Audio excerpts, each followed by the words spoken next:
Milenio 3, en la cadena SER, con Iker Jiménez.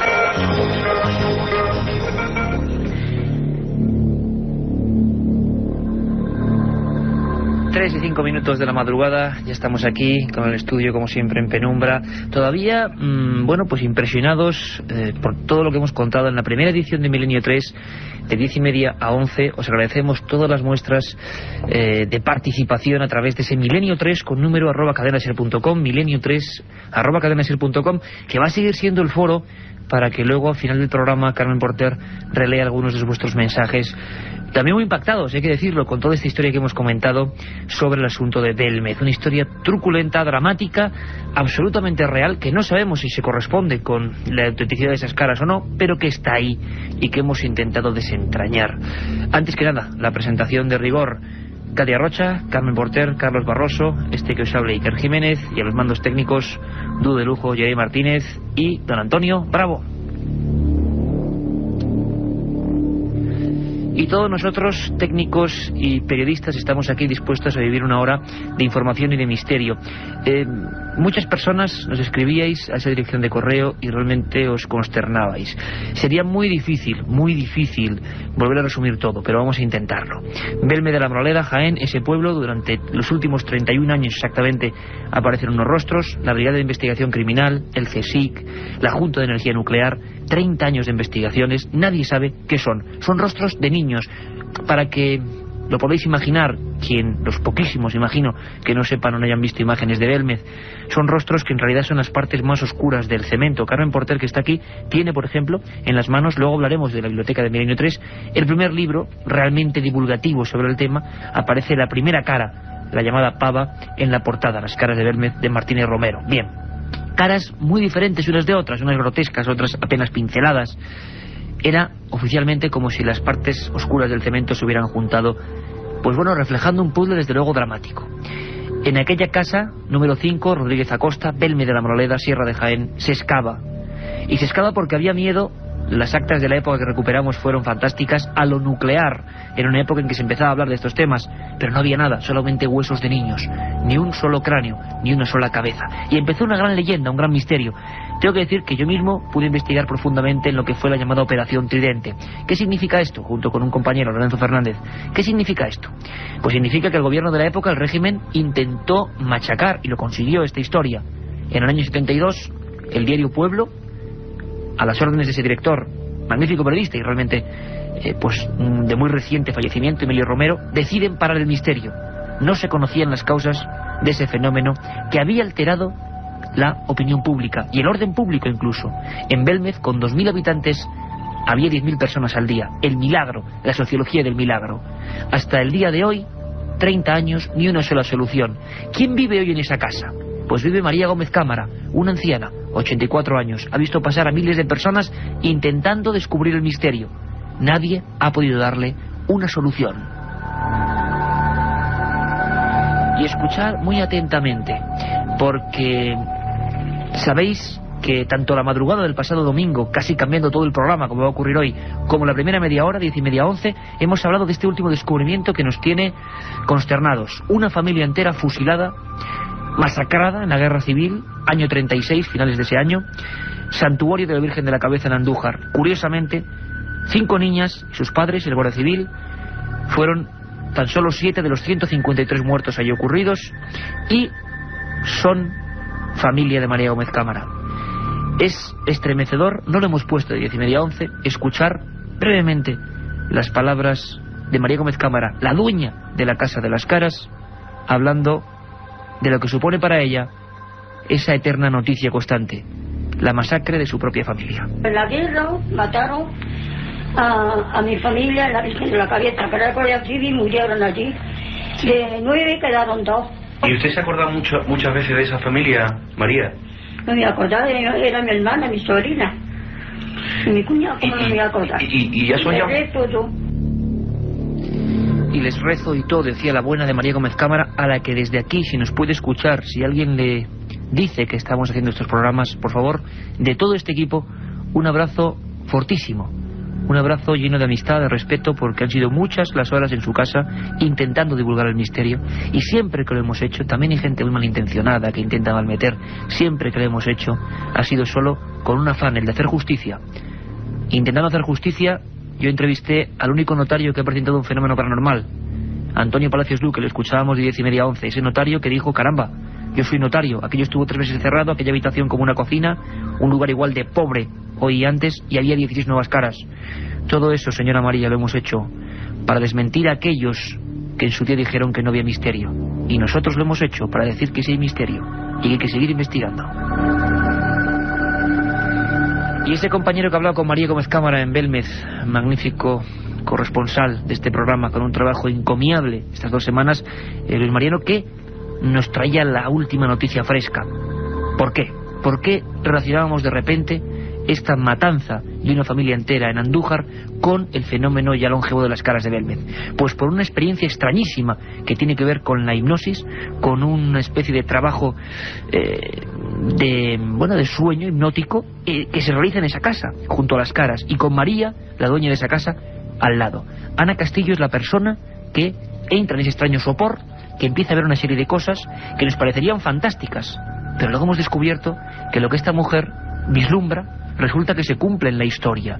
Nadie sabía nada. Escuchamos, es un fragmento bastante duro, lo que en aquel momento veía y sentía en esa casa que no es la suya, sin conocer ninguna historia, como nosotros, Ana Castillo. Fue una visión de una matanza, de una familia, y bueno, muy crudo, muy real, muchos colores, muy duro, un hombre fusilado, unos tiros, unas piedras cayendo, una especie de como un edificio grande cayéndose, muchas cruces, hombres montados a caballo, unos niños pequeños quemándose.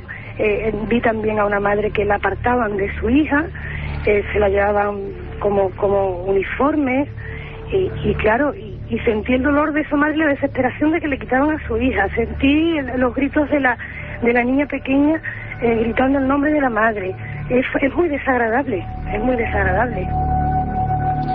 Comprendemos perfectamente a Ana Castillo, muy impactada con esta historia. Nosotros también, como periodistas que llevamos pues mucho tiempo, gran parte de nuestra vida, fascinados con el tema de Belmez. ¿Por qué nadie le da una solución? Con lo fácil que sería ir allí y que la ciencia, bueno, como ha hecho en algunas ocasiones, como hizo el CSIC, viese que no hay pintura, que no hay nada.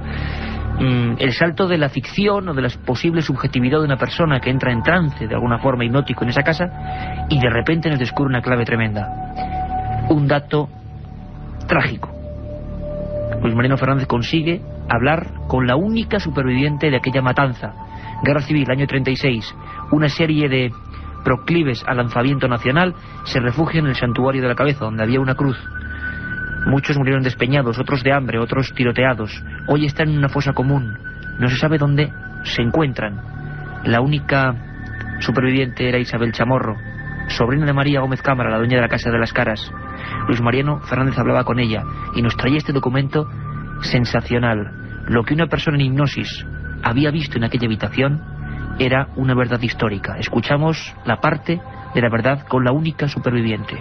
Las otras murieron, mi madre y la otra, y yo fue un milagro. Yo salí muy herida de la allí, pero y fue un milagro que no muriera, porque el cañonazo ya, cuando se derrumbó el santuario, que ya cayó el santuario, entonces el capitán Cortés dijo que cada uno se metiera donde pudiera, que ya no ya estaban dando allí.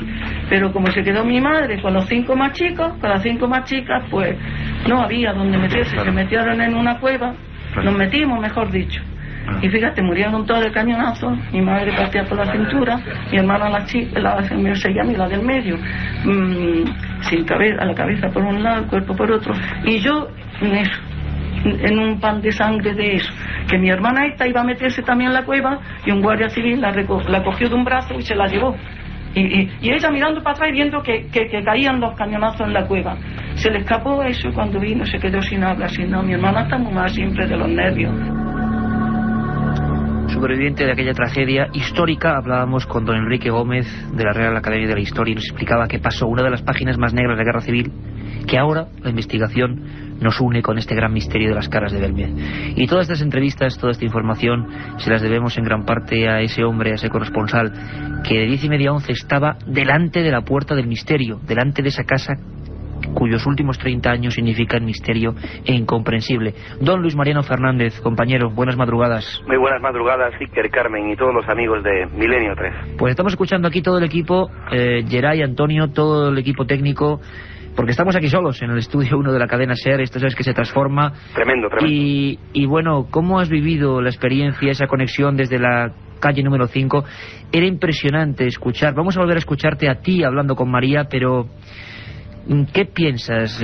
¿Cómo piensa la gente, Mariano? Ha sido una experiencia de verdad tremenda, extraordinaria, porque, bueno, y yo tengo que decir que estaba en la puerta de la casa de María con un grado centígrado de clima, es decir, estaba muerto de frío haciendo la crónica, no podía casi articular palabras, pero lo cierto es que ha sido tremenda la visita hoy a casa de María, tanto al pueblo de Belmez, porque me he encontrado con un pueblo perplejo, consternado, confuso, porque la gente se preguntaba ¿qué tienen que ver las caras de la casa de María con la familia de Isabel María Chamorro Gómez? Lo cierto es que hay mucha perplejidad, mucha confusión, la gente no termina de creerse esta posible relación, pero esto ha hecho de que cientos de personas durante toda la pasada semana, durante el día de ayer y de hoy, se hayan desplazado, curiosos, que nunca habían visto las caras, precisamente hacia la casa de María, preguntas y más preguntas, y me he encontrado, como decía en la primera media hora del programa, que María está, bueno, pues hoy muy mal, está muy enferma, Iker, muy cansada, muy abatida, y lo cierto es que, bueno, nos ha podido atender durante media hora, en las últimas horas de la tarde-noche, pero lo cierto es que ella asegura y afirma rotundamente, además, que su cuñado, como ella dice, no tiene nada que ver con el rostro, con la paz. Muy importante que lo aclares, Mariano, porque, bueno, luego hablaremos de las similitudes. Yo antes de ayer, junto con Carmen Porter, junto con Francisco Contreras, con el que no podemos conectar por cuestión de que está de viaje, y además sería muy interesante, lo haremos porque acaba de realizar un magnífico libro sobre casas encantadas. Esto entraría dentro del arquetipo de supuesta casa encantada, por supuesto, nuestro compañero Francisco. Pero, Mariano, cuando tú me enseñas por vez primera ese cuadro, gráficamente ese cuadro de Caídos por España, que sale en esa familia y esas 5 niñas, es estremecedor compararlas con algunas de las caras surgidas en los 70 y que siguen ahí, algunas han pasado todo tipo de análisis. Me gustaría mucho, Mariano, que escuchases, y toda la audiencia que escuche, son tus palabras junto con María Gómez Cámara, como si ella no pudiera admitir, yo no sé si porque no se lo creo, porque no puede admitir que esas caras que llevan acompañándole prácticamente toda su vida en el cemento de la cocina sean precisamente sus familiares. Vamos a escuchar. Vamos allá. Bueno, María, vamos a ver, que yo lo que quiero saber es una cosa, que por qué durante 33 años no ha dicho usted nada de su familia. Porque no me lo han preguntado y no he caído yo en decirlo tampoco. Por eso. ¿Y usted cree, María, que las fotos de su sobrina Isabel son las caras que aparecen aquí? Yo no creo que es la cara esa sea mi cuñado y la de abajo sea mi hermana. El Señor me perdone. Que el Señor me perdone. Que el Señor me perdone. Sí, fuerte, Mariano. Muy fuerte, Iker, porque es que ya te digo, es que esta mujer no da crédito a lo que ha visto en televisión. Es más, ella decía que el señor Ricard Bru, con todo su respeto, jamás iba a volver a entrar a esa casa, ¿no? El señor que duerme, decía simpáticamente, ¿no? Claro, porque da la impresión de que esta experiencia de hipnosis que ha generado el que todos descubramos, y yo vuelvo a decirlo, con todo el respeto para Ricard Fernández Bru, el hombre que hizo esta hipnosis, para nuestro compañero, querido compañero, en el programa de 10:30 a 11 no lo dijimos, la última psicofonía terrible que vamos a volver a escuchar, esa de Matar a él es suya, por supuesto, Pedro Amorós. Bueno, pues todos, hay que decirlo así de claro, Lorenzo Fernández, todas las personas, Germán de Argumosa, Manuel Martín Serrano, José Martínez Romero, sería Hans Bender, infinita la cantidad de personas que han investigado el tema de Belmez, a favor, en contra. Todos buscábamos un hecho, un detonante dramático. Habíamos pensado en niños, esos niños huesos que se encuentran debajo de la casa, que las fotografía Antonio Casado, el reportero de pueblo.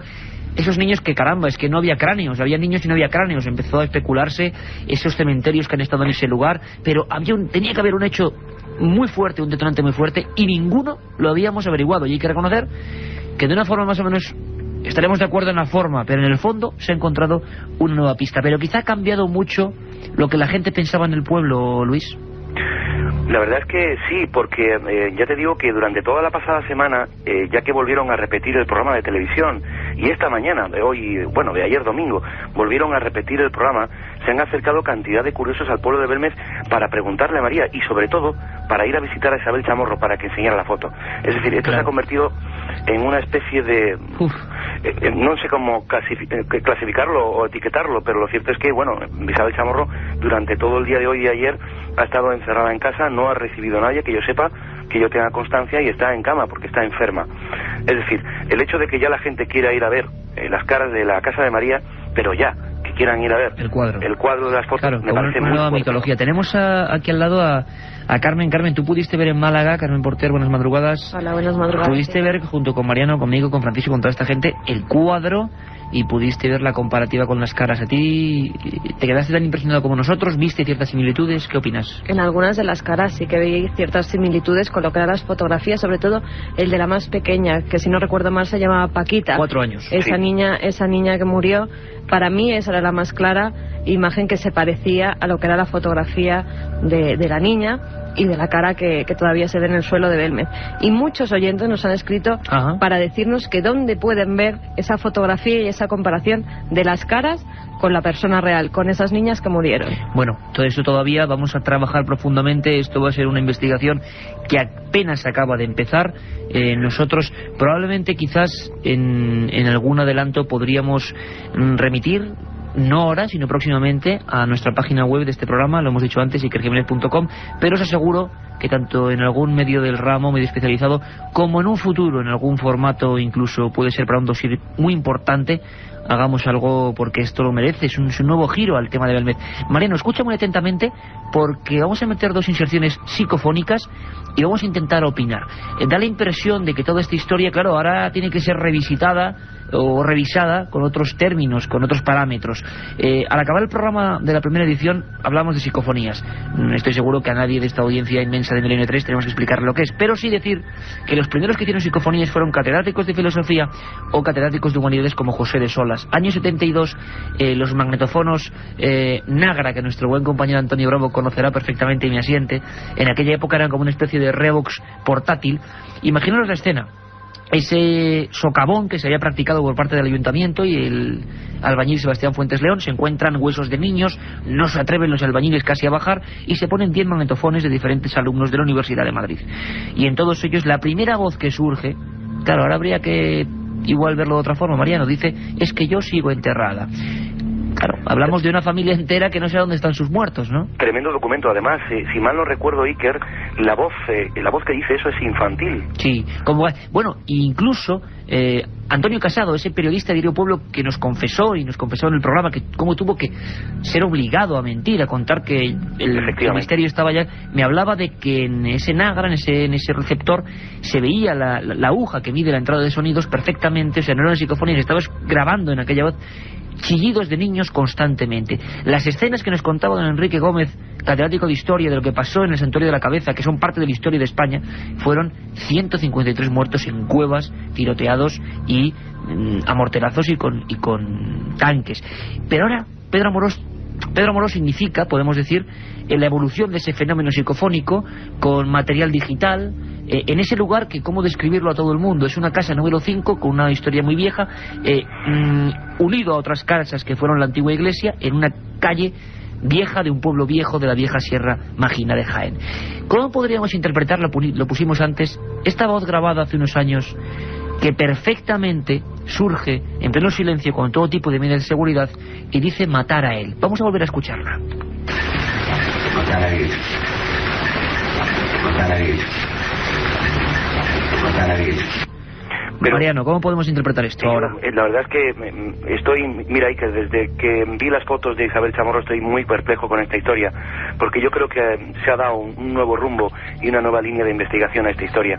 Recordábamos el viernes aquí en Málaga que el investigador Pedro Amorós también grababa una tremenda psicofonía donde el investigador José Requena preguntaba algún nombre de una de esas caras a las que pertenecen una de estas caras, y una contestación, la voz de, creo recordar un hombre, decía Miguel. Miguel, que en ese momento, hace unos años, nadie sabía quién era Miguel. Es más, algunas personas bueno, pues quizá equivocándose, no por desinformada, sino que decían Miguel, el marido de María Gómez Cámara, el marido era Juan Pereira Sánchez, el obispo. ¿Y Miguel quién es, Mariano? Miguel es el padre de Isabel Chamorro, el guardia civil que murió en el santuario de la Virgen de la Cabeza. Increíble. Pero vamos más allá, Mariano, si te parece, y con los pelos de punta aquí todos, y creo que toda la audiencia ahora mismo.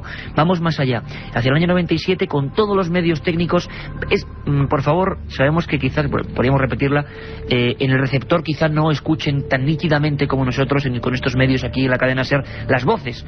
Pero yo me quedé impresionado. Bueno, primero, hay otras psicofonías. Una le preguntan a María, interviene María, ¿qué hay aquí? Y almas hay, claro, ya te quedas. Pero hay una que es impresionante, Mariano, vamos a escucharla. Le preguntan a María Gómez Cámara si alguna de esas caras, 7, 8, bueno, quedan las mismas caras en número que en el cuadro de muertos. Bueno, son cosas ya que tenemos que ir profundizando, pero esas pocas caras que siguen, algunas del año 71, siguen ahí, y nadie ha podido demostrar que sean un fraude. Le preguntan, Pedro Amorós le pregunta, bueno, María, ¿estas caras le recuerdan a alguien? María no contesta, se graba en pleno silencio. Una voz metálica de mujer sale repetida, con nuestro compañero técnico también Javi Rodríguez, por la tarde hemos limpiado los chasquidos, que había, es un sonido un poco molesto. Vamos a intentar todos perfilar el oído, porque entra como un cañón y es muy corta. Una voz de mujer, pero vean el contenido, Mariano. La pregunta es, ¿de quién son estas caras? ¿Tienen que ver con alguien que...? Y la pregunta o la respuesta es, recuerda. Escuchamos.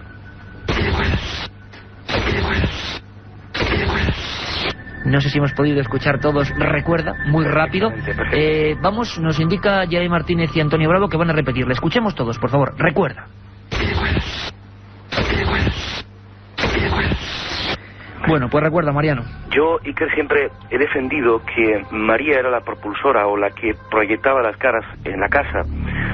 Toda esta historia, no sé cómo interpretarla, Iker, pero me da la sensación de que quizá, y lo digo públicamente, quizá me equivoque probablemente, pero quizá hay algún componente trascendente ya en la casa de María, porque como decía en la primera media hora, quizá la resolución o parte de la resolución de este enigma ya no se encuentre ni en María ni siquiera en la casa, sino en otro punto próximo a Belmez, como es el santuario de la Virgen de la Cabeza. Que desde luego será motivo de nuestras próximas investigaciones. Yo tengo que decir que creo que la audiencia nos está demostrando, está vibrando con esta historia, que dado nuestro horario, que le agradecemos por supuesto a la cadena SER, pero que es un tanto extraño, pues vamos casi en porciones, ¿no? Como hacía Diario Pueblo en aquella época, es decir, casi entregando como por partes un misterio. Pero yo, y haciendo una labor de síntesis total, recuerdo cuando investigaba año 97 mis últimas pesquisas sobre María Gómez Cámara, hablaban de fenómenos, es decir, una persona muy especial, y Germán de Argumos, uno de los primeros investigadores, ha hablado de una teoría que a mí me convence en parte. Un lugar muy especial y una persona muy especial, ocurrió algo y hubo un detonante. ¿Por qué digo un lugar muy especial? Bueno, esa casa, aparte de mezquita, funeraria árabe, fue 2 veces cementerio.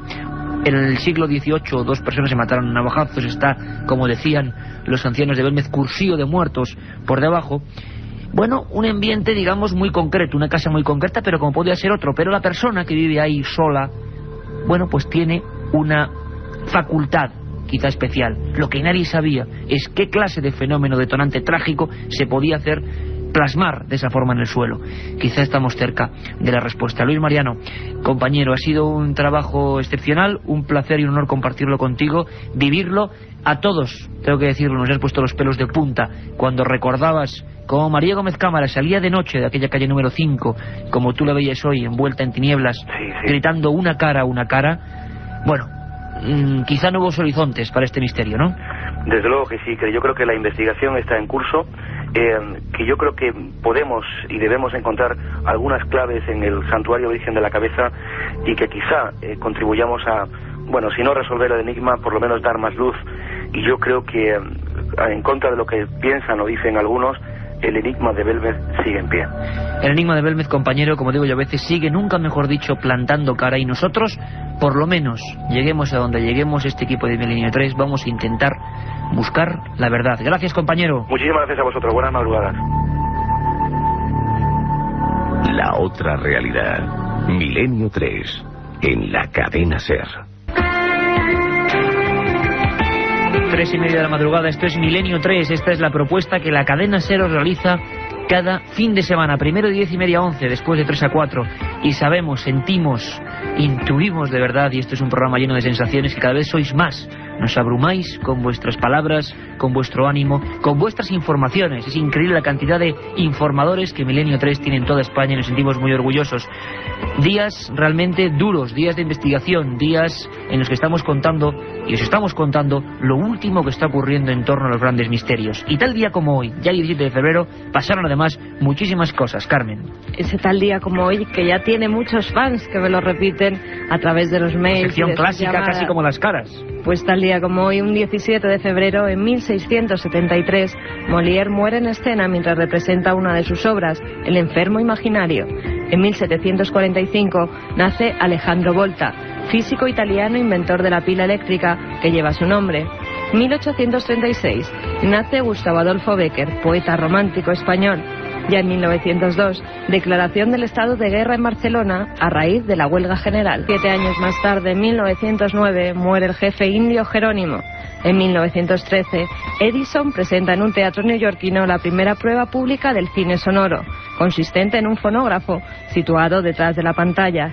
1959, Estados Unidos lanza el satélite Vanguard para observaciones meteorológicas.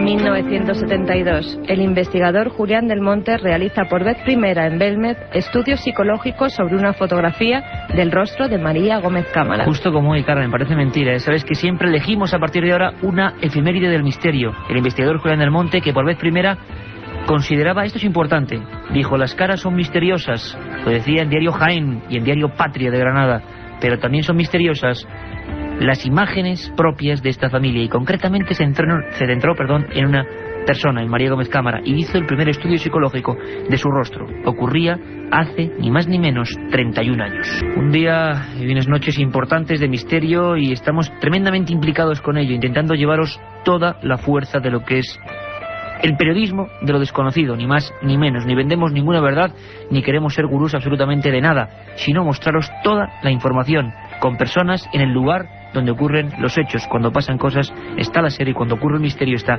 Milenio 3. Y vamos a recuperar, cómo no, para relajarnos ya, para que la noche sea en otro rumbo, la brújula de nuestro compañero Nacho Ares, sus historias perdidas, el director de la revista de arqueología. Vamos a viajar hasta un archipiélago extraño, las Islas Comoro. Os dejamos con él. A 300 kilómetros de la costa este africana y al comienzo del llamado Canal de Mozambique, que se encuentra entre este país y la gigantesca isla de Madagascar, se encuentra un diminuto archipiélago. Su nombre es el de Comoro y está formado por 3 pequeñas islas rodeadas por otras de menor tamaño. Entre el siglo V y X después de Cristo llegaron los primeros pobladores a las islas. Las investigaciones arqueológicas parecen indicar que estos primeros habitantes probablemente fueran individuos procedentes de la costa este africana, quienes por medio de canoas alcanzaran las playas del archipiélago. Sin embargo, los primeros pobladores históricos no llegaron hasta el siglo XI. Se trataba de grupos de navegantes árabes que desembarcaron en la isla de Anjuan, la segunda en tamaño del archipiélago y meta natural de una ruta comenzada en la península arábiga. Nada de extraño tendrían estas islas si no nos percatáramos en el significado de su nombre, las Islas de la Luna, bautizadas así por los árabes del siglo XI. Si pensamos que los árabes llegaron a este archipiélago hacia el año 1000 y el primer telescopio fue inventado por Galileo Galilei en 1609, ¿cómo pudieron estar familiarizados los árabes con el aspecto de la Luna 500 años antes que el resto de los mortales?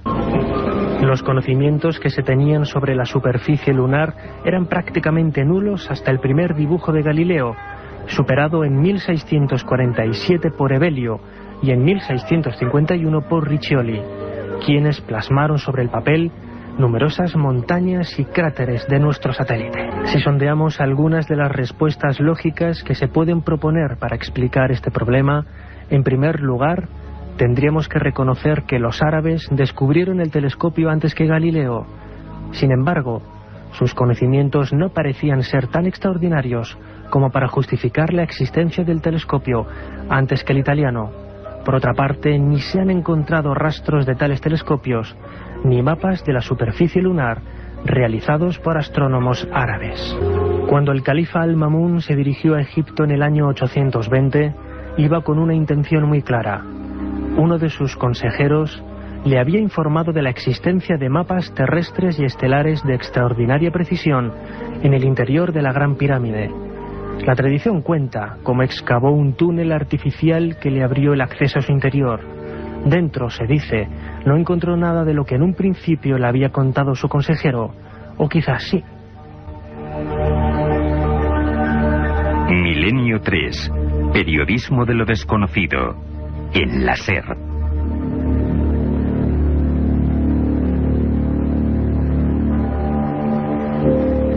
Ahí estaba Nacho Ares, viajando por el mundo del misterio y el mundo del pasado, director de la revista Arqueología. Dentro de muy poquito vais a tener opción de meteros de lleno en esa sección que os encanta, la historia perdida, la historia que no nos han contado, y además de forma escrita. Y hablando de cosas escritas, es el momento de abrir las puertas de la biblioteca de Milenio 3. Esta música que salía prácticamente ahora como una explosión, era realmente, se nos adelantaba la leyenda urbana de Katia Rocha, pero realmente vamos a pasar primero con la biblioteca, que es lo importante, que es lo esencial. Nos salía ya Katia Carmen con ganas de contar una historia de miedo, pero eso lo dejamos para luego mejor, ¿no? Sí, mejor. Porque ya bastante miedo hemos tenido, ya bastante cosa insólita nos ha abordado la historia de Belmez, de la Moraleda, y lo mejor será entrar directamente en esta biblioteca, y lo hacemos de una forma realmente, bueno, pues didáctica, yo creo, porque el libro de Miguel Gómez Aracil, no puede tener otro nombre. Un tema tan oscuro también como los vampiros realmente ha sido, bueno, pues enfocado de muy diversas maneras, pero Miguel lo hace en un libro excepcional, Vampiros, ese es el título, la colección ya de este programa, el Archivo del Misterio, de Iker Jiménez, una colección que sabéis que estamos sacando ahora mismo, con todos esos temas que os encantan del programa, con los mejores periodistas, y yo estoy intentando coordinar lo mejor que puedo, lo mejor que sé, a un grupo de fantásticos profesionales. Sabéis que los 4 primeros son Vampiros, Miguel Aracil, El enigma de la Gran Pirámide, El secreto de la Gran Pirámide de Manuel Delgado, que lo comentó Carmen Porter la pasada semana, Casas encantadas de Francisco Contreras, y La sábana santa, fotografía de Jesucristo, de Carmen Porter. Pero este libro es excepcional, hablaremos mucho de él. Yo os adelanto, por ejemplo, una pequeña nota, una pequeña historia. Todo el mundo, ¿verdad? Y en este libro viene un trabajo excepcional, con documentos increíbles, en este Vampiros. Todo el mundo ha oído hablar de Vlad Tepes, ¿verdad? Vlad Tepes, hombre, el hombre que dio origen a la novela de Bram Stoker, Drácula. ¿Alguien sabía que en Cataluña, mucho antes, hubo un hombre llamado el Conde Struck? Pues el Conde Struck vivió entre los siglos XII y XIII en Cataluña y fue un auténtico conde vampiro. Y con él podríamos pasar a la vampira de Barcelona, al sacamantecas de Gádor, en Almería, a Francisco Leona, a tantas personas que de una forma u otra creyeron que la sangre, el líquido, el rojo elemento, daba vida. Una historia dramática, los bebedores de sangre de Madrid, que iban al matadero de ventas a beber sangre de animales vivos porque creían que se curaban sus problemas. Es decir, un sinfín de historias que tienen que ver con el vampirismo, con los cazavampiros que había en la Edad Media y hasta hace bien poco en algunos países. Hay un estudio fantástico del vampirismo en Asia, Oceanía, Europa, África, en todo el mundo. Historias que a mí me dejaron helado, que un día las recrearemos aquí, como el ataúd maldito de Santillana del Mar. Bueno, trabajo excepcional, el Archivo del Misterio de Iker Jiménez, la colección de este programa, Vampiros, mito y realidad de los muertos, Vampiros, Miguel Gómez Aracil. Y Carmen Porter, que tiene en las manos, siempre sabéis que en la biblioteca de Milenio 3 hay dos cosas: el libro moderno, el libro que está por salir o que está ya en las librerías, que podéis conseguir, y otros que desgraciadamente ya es muy difícil de tener entre las manos, y es una pena. Menuda portada, muy al caso, Las caras de Belmez, 1978, José Martínez Romero. Carmen Porter. Pues como bien has dicho antes, Iker, viene muy al caso que hemos estado tratando durante esta madrugada y en la primera edición de Milenio 3. El título, como bien dices, Las caras de Belmez, autor José Martínez Romero, la colección La otra ciencia, la editorial Martínez Roca. Se trata del segundo libro que habla sobre las caras de Belmez, en el cual el autor cuenta la investigación in situ que él mismo llevó a cabo. Como siempre, he recogido unas palabras del autor que nos dice: el hecho de ser poseedor de un gran fragmento de teleplastia correspondiente a la tercera de las caras aparecidas en la cocina comedor de la casa, marcada con el número 5 de la calle Rodríguez Acosta de Belmez, de la Moraleda, me obliga moralmente a ocuparme y defender el fenómeno, máxime cuando sinceramente estoy convencido de su autenticidad en razón de las experiencias que allí tuve.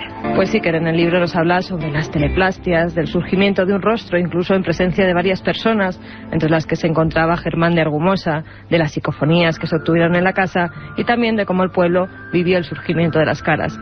Hay un cuadernillo central donde hay varias fotografías de la época en las que se nos muestran pues el pelao, el monje, toda la esa pava. primera época legendaria, ¿verdad? Exactamente. Y hay una que nos ha llamado Hay mucho una muy la especial, atención. hay una muy Sí, especial. porque es cuando por primera vez, y como no iba a ser de otra forma, los micrófonos de la cadena SER hacen por primera vez en la historia de Belmed Y única. un programa desde dentro de la Casa de las Caras. José Martínez Romero y los micrófonos de Radio Jaén, por vez primera, se emitía en vivo desde la Casa del Misterio. Un libro incunable, un libro inencontrable, Las Caras de Belmed, el primero, que se metía a fondo en el tema. Hubo uno anterior, Manuel Martín Serrano, Sociología del Milagro, pero era un estudio sobre qué pensaba el pueblo. Este era sobre el fenómeno. Un día contaremos lo que el bueno de José Martínez Romero, yo le pude entrevistar hace unos años, vivió solo ante algunas cosas que pasaban en ese cemento. Yo recuerdo una frase memorable. Pedro Sagal, Rafael Alcalá, de los diarios Patria y Ideal de Jaén, Germán de Argumosa y él, se quedan mirando, fotografiando en aquellas escenas primeras de las caras, un nuevo rostro. Duró solo 10 minutos, algunos fueron de vida efímera, desapareció. Germán de Argumosa dijo, con aquella maestría que le caracterizaba, dijo, si el demonio tuviese rostro, ese sería el suyo. Y ahora sí, antes se nos metía casi de rondón una sección que todos adoráis, las leyendas urbanas, historias verdaderas o no, que ya son parte de nuestra propia mitología. Esta vez nos vamos a un lugar lejano para hablar de una especie de ser invisible. Como siempre, ahora sí, Katia Rocha. Manila, 10 de mayo de 1951.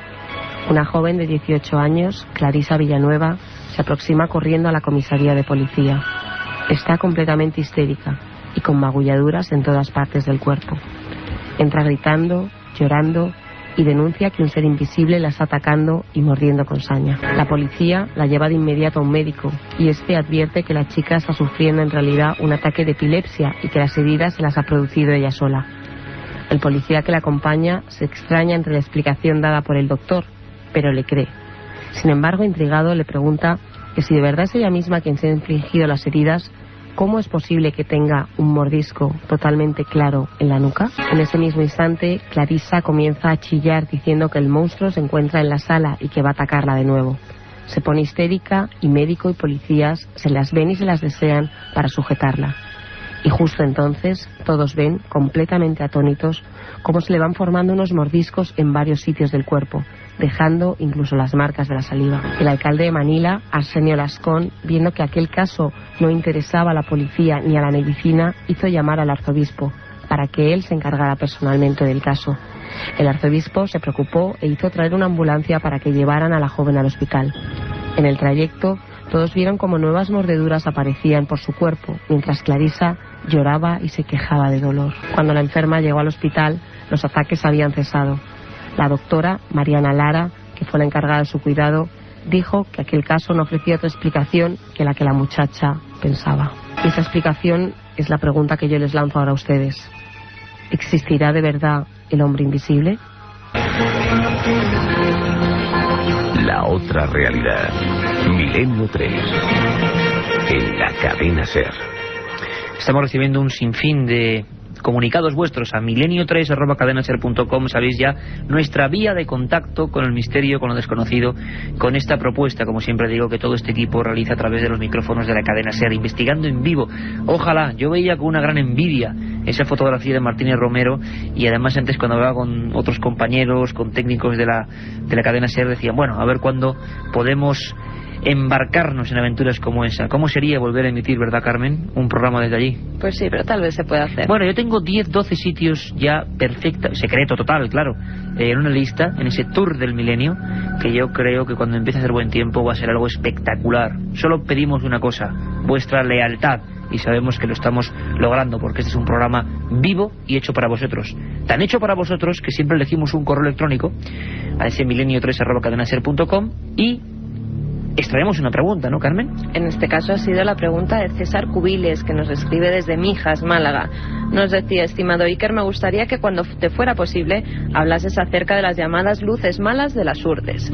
Luces malas de las Urdes. Bueno, solo las luces malas que hay en el resto del mundo sería, bueno, bastante para hacer más de un libro, pero en esa zona muy concreta de las Urdes hubo algo espectacular. Desde principios de siglo, una luz, no un aparato, sino una luz, aparecía muy cerquita de un río conocido como Ribera Oveja. Una luz que llegó a tener más de un mal encuentro con alguna caballería y algún pastor. Os he querido recordar, en este Respondemos al Oyente, la historia de Nicolás Sánchez, y no os perdáis la conexión que hay al final. En las Urdes dijeron que fue un ataque del demonio. Juzgad vosotros mismos.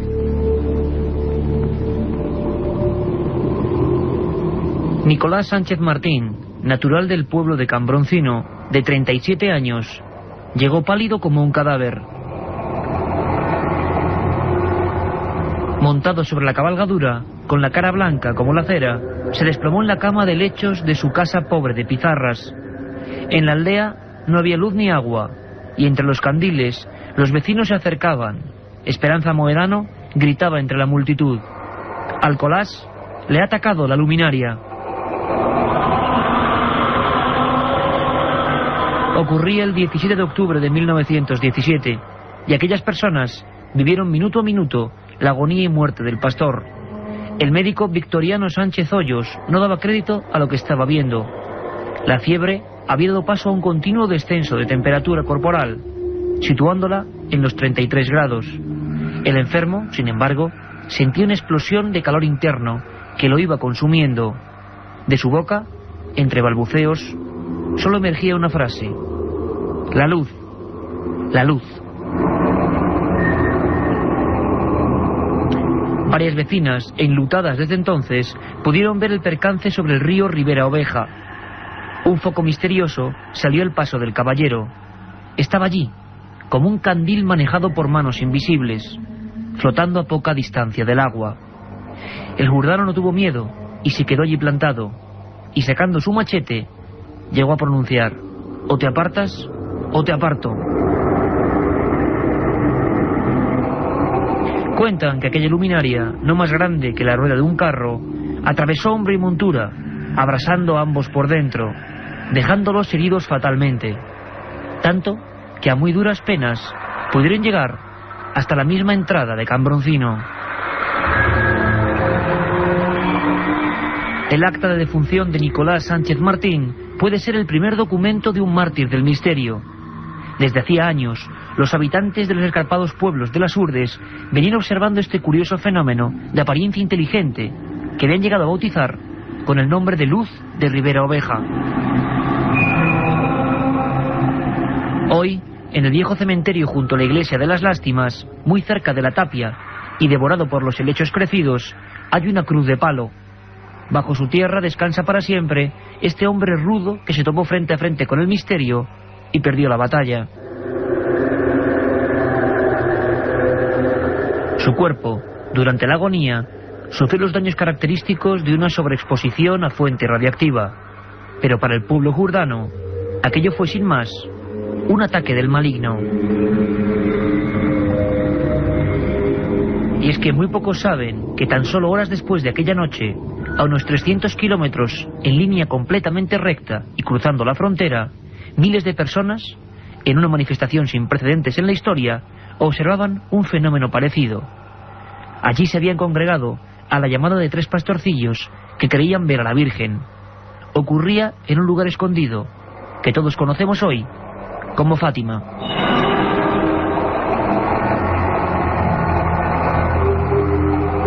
Un viaje en busca del misterio. Milenio 3, en la SER. Y estamos ya enfilando el tramo final de nuestro programa, un programa intenso con todo tipo de cosas, y por supuesto cuando seguimos la senda de Belmez estas últimas semanas hemos tenido que aparcar algunas historias, por supuesto las secciones cíclicas, las conspiraciones anticamacho, los viajes de Carlos Barroso. Bueno, vamos a hacer todo eso y mucho más las próximas semanas, pero esta ocasión la actualidad sin duda alguna mandaba, y como manda la actualidad acabamos con la actualidad, ¿cómo no? Carlos Barroso, Carmen Porter, el informativo. El universo tiene 13.700 millones de años y está compuesto únicamente de 4 átomos de materia. Los avances científicos que han permitido llegar a esta conclusión son cuanto menos sorprendentes. Una sonda espacial de la NASA ha logrado fotografiar los primeros instantes del cosmos dentro de su misión, que no es otra que trazar un mapa del universo. La sonda ha logrado captar las fluctuaciones de temperatura que había 400.000 años después del Big Bang, la gran explosión en la que se originó el cosmos. Ese rastro de luz ha tardado más de 13.000 millones de años en llegar hasta nosotros, pero ha llegado, sin duda, algo que todavía nos impresiona. Enseguida vamos con ello. Antes, Carmen Porter nos ofrece los titulares de otras noticias de interés. Descubiertos los fósiles de 100 lagartos gigantes en Canarias. El arquitecto de los megalitos de Stonehenge provenía de Centro Europa. Misteriosa desaparición de una estatua de Drácula en Rumanía. La NASA ya tiene la foto del feliz acontecimiento. Más de 13.000 millones de años ha tardado en recibirla, pero lo importante es que una sonda de la Agencia Espacial Estadounidense ha captado ese momento, el de la gran explosión de la que surgió el cosmos, Carmen. Esta es una de las conclusiones a las que han llegado los estudiosos tras analizar los datos enviados por la sonda anisotrópica de microondas Wilkinson, la cual observó el universo cuando no había estrellas ni galaxias, excepto diferencias mínimas de temperatura. Según astrónomos de la NASA, esas diferencias provocaron aglutinamientos moleculares que fueron el comienzo de la estructura cósmica del universo y dan respaldo a la teoría de que este nació tras el Big Bang. También señalaron que las imágenes captadas han podido determinar que las estrellas comenzaron a brillar 200 millones de años después de la explosión. Hace unas horas se ha clausurado la 4ª Feria de Madrid por la Ciencia. Se trata de un evento que cada año levanta más interés y en el que en esta ocasión se han dado cita 145 entidades, instituciones y organismos. El objetivo de esta feria es acercar la ciencia a los ciudadanos para que la perciban como algo propio. Los visitantes han podido apreciar un meteorito llegado desde Marte y conocer las últimas técnicas científico-policiales para identificar restos de cadáver. Entre los participantes ha habido también 8 museos que han ofrecido al público la posibilidad de ver de cerca restos de dinosaurios y experimentar las difíciles condiciones en las que vivían los tripulantes de los barcos de hace 3 siglos. Otros atractivos de esta 4ª Feria de Madrid por la Ciencia han sido las casas inteligentes, animales misteriosos encerrados en urnas o la demostración de cómo se construye un extintor casero o cómo se convierte un huevo crudo en una pelota. Los arqueólogos siguen aportando datos sobre los restos arqueológicos más célebres y misteriosos de Inglaterra, las construcciones megalíticas de Stonehenge. Hace poco fue localizado un esqueleto en ese lugar que, después de ser analizado, nos ha ofrecido su edad. Tiene 4.000 años, era originario de Centro Europa y puede que fuese el arquitecto de tales construcciones, informa la corresponsal de la cadena SER en Londres, Begoña Arce. El llamado rey de Stonehenge era un centro europeo. El cadáver del arquero, exhumado el pasado año en las proximidades del enigmático monumento megalítico del sur de Inglaterra, podría ser el de alguien de origen germánico procedente de Suiza, Austria o Alemania. A esa extraordinaria conclusión han llegado los arqueólogos que han analizado sus restos. La pista para determinar su origen ha sido el esmalte de los dientes. Ese esmalte revela que el individuo en cuestión nació y creció en la región de los Alpes. El arqueólogo Andrew Fitzpatrick afirma que es absolutamente fascinante el pensar que una persona llegada de fuera haya podido jugar un importante papel en la construcción del famoso monumento. En la tumba, construida 2.300 años antes de Cristo, fueron hallados un centenar de objetos. Algunos de ellos eran piezas de oro de un gran valor que hablan del poder y de la riqueza del misterioso difunto. Nuestra siguiente parada está en Canarias, donde han sido localizados unos 100 fósiles de lagarto gigante del Hierro. Se trata de numerosos ejemplares de la especie Galotia goliath que se encontraban en una parcela en obras del municipio de Valverde. La experta en paleontología Carolina Castillo aseguró que se trata de un descubrimiento muy importante y que tiene un interés científico indescriptible. También afirmó que los trabajos de identificación y los estudios científicos de estos fósiles comenzarán en estos días para poder determinar la evolución de esta especie en la isla y cómo se produjo su posterior extinción. Y aparte de estas hay, como cada semana, más noticias igualmente interesantes. Los ciudadanos de Malawi continúan aterrorizados por presuntos ladrones de sangre, supuestamente amparados por el gobierno, que asesinan a los indigentes para vender su plasma a cambio de alimentos. El pánico ante los traficantes de sangre se ha extendido tanto por el país que la Iglesia Centroafricana Presbiteriana ha pedido que se forme una comisión para que investiguen los hechos. Según los prelados, esta comisión debería estar formada por miembros del clero, organizaciones no gubernamentales de derechos humanos y personal médico. La policía rumana desmiente los rumores sobre la intervención de fuerzas malignas en la desaparición de una estatuilla del siglo XIII del castillo de Drácula en Transilvania. Según el investigador de la policía, Danul Sindrilau, En el transcurso de una tormenta, un rayo provocó un apagón en el castillo. Al volver la luz, la estatua ya había desaparecido. A pesar de ello, el policía cree que la desaparición parece tener un móvil económico, ya que la estatua está valorada en $750.000. Lo inexplicable es que no se haya hallado ningún signo de violencia en las puertas del castillo y el presunto ladrón no pudo escapar por una ventana, ya que la construcción carece de ellas. Pues es todo por hoy. Recuerden que Milenio 3 regresa con más noticias en su edición de madrugada dentro de 7 noches. Bueno, y ahora sí que sí, casi nos vamos. Dejamos paso a los compañeros de los servicios informativos y ya a la vuelta de la esquina Roberto Sánchez y Se Amanece nos vamos. Carmen Porter, un montón de mails a Milenio 3, ¿no? Sí, muchos hablándonos y comentándonos cosas de las caras de Belmez. Hemos cogido uno, el de Sergio Ruiz Sánchez, que nos dice: hola, me he dado cuenta que en una de las psicofonías creo que no dice recuerda, sino que dice recuerdos, cosa que concordaría más con la pregunta. Bueno, a ver si nuestros compañeros Geray y Antonio pueden ponernos de nuevo la psicofonía. Vamos a hacerlo, no es por cuestión macabra. Recuerdos, es muy difícil, casi no se escucha nada, pero bueno, a ver qué dice.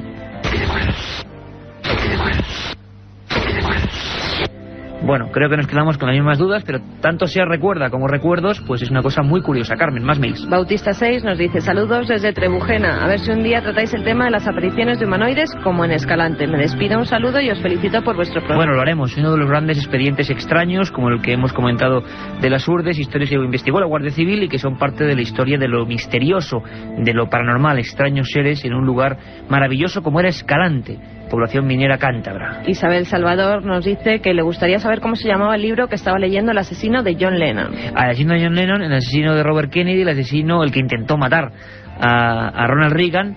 Curiosamente, a los tres les encontró un ejemplar.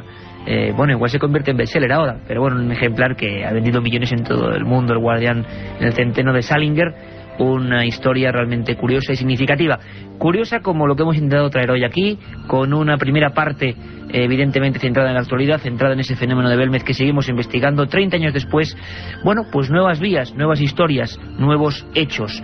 Geray Martínez, Antonio Bravo, Carmen Porter, Katia Rocha, Carlos Barroso, que os habla Iker Jiménez. Nos vemos, nos escuchamos en 7 días.